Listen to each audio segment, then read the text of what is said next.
Smile again, right? So we were just talking about, he was asking about the first week. My reaction. Fundamentally about American sovereignty. Sure. I'll be glad to answer. And you want to tape it or you?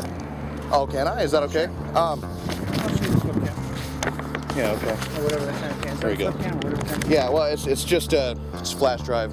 Okay, It's normal sure. camcorder, but and I wanted to preface it with a statement and then a few quotes if I could. Okay. Given the fact that the economy is the backbone of any real strong sovereignty, basically meaning that economic policy is one of the most utmost important things that we have. We have, and I want to. Sorry, I'm a little nervous. I'm talking to That's all right. a big political figure here. One of the quotes I wanted to throw by you to preface my question is a quote by Thomas Jefferson. I don't have it memorized, so I got to read it here. If the American people ever allow the private banks to control the issue of currency, first by inflation and then by deflation, the banks and corporations that grow up around them will deprive the people of all their property until their children wake up homeless on the continents that the forefathers conquered. What am I? No, it's not. It's not. And then, it would seem that that's already taken place now. John D. Rockefeller, who's one of the architects of the Federal Reserve, which is a private, as most people know now, is a private bank. His son, David Rockefeller, wrote this in his book, and I don't know if you've seen this quote yet or not, but some even believe that we, the Rockefeller family, I actually went down to the library and photocopied this quote, are part of a secret cabal working against the best interests of the United States, characterizing my family and me as internationalists, and conspiring with other people around the world to build a more integrated global and political economic structure.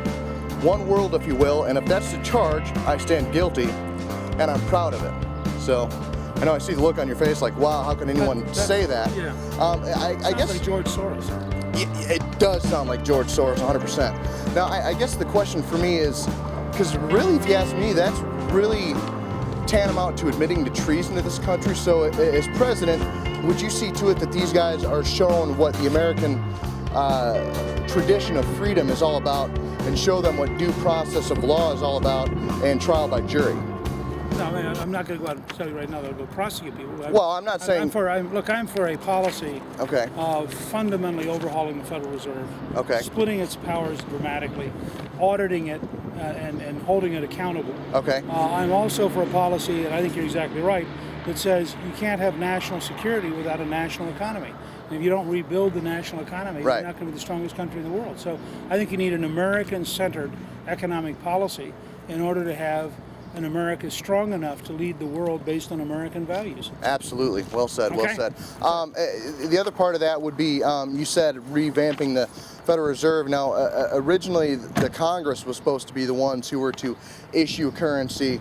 And from my understanding of how it works is basically it's a private bank that, like an 18-year-old kid would keep getting new credit cards. We keep borrowing money from them at interest. They should fundamentally change the assignment of the Federal Reserve to sustain the value of the dollar.